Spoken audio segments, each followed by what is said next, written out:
everybody talks about how we're a democracy, but actually we're a republic. A democracy is where the people would like directly vote. So like every single thing that would happen, people would directly vote on.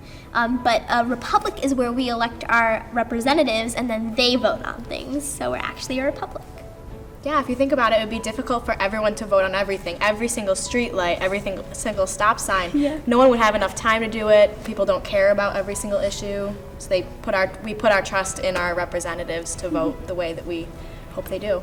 And if you like say the Pledge of Allegiance, it clearly states that we're a republic, so yeah.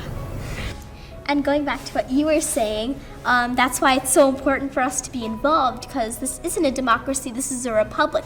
We elect our representatives, so if we're not involved in the political process, we don't have a voice. So that's why it's so important to like be involved and really hold your representatives accountable, because they're supposed to be representing us. I think voting is the most important thing that you can do. That everybody can get involved in their government, like everybody who's over 18 can vote, and nobody can tell you what to do in that voting booth. Like that is entirely up to you. That is where you can put your beliefs in practice, and everybody should vote every time. And even if you're like under 18 and not even old enough to vote, like a lot of people think, oh, you're a kid, you can't do anything. But that's like absolutely not true at all. You can still petition the government. Like the Constitution applies to you. You have the right to petition the government. And your representatives, even though you can't vote, they're still representing you because you're a citizen of America. So you have the right to petition them, and you definitely should. So even if you can't, voting is so important. But even if you can't vote like me, you still can like really affect change if you want to. Okay, so for me, I actually am 21, and I learned yesterday that we are a republic and not a democracy. So I don't know, like it makes sense when you say the pledge, but I never thought about it. But I actually appreciate it now that we are a republic and not a democracy, because I know myself, and like I would not have the time or like the mental capacity to vote on every single thing that needs to be voted on in America.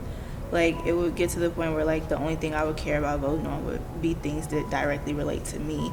And that's also cool because that's what I learned yesterday inside of the talk about how you can like call up your different representatives for like the fire situation.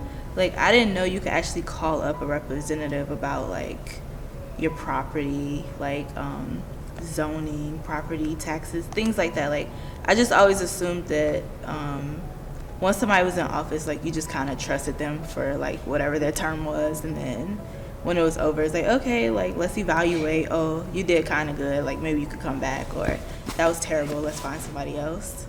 Yeah, I feel like one of the problems is people only care about the representatives when it's election time. Like when they get elected, we hold them accountable, and then after, like during the election, we hold them accountable. But it's the time in between when they're actually like governing or being in charge or voting on things. I think we need to have more like attention to politics and the government in between, because that's when they can actually do the most good. And a big thing too is young people have the lowest participation rate for voting. Like imagine how much power we would have if people actually took the time to go out and vote on election day.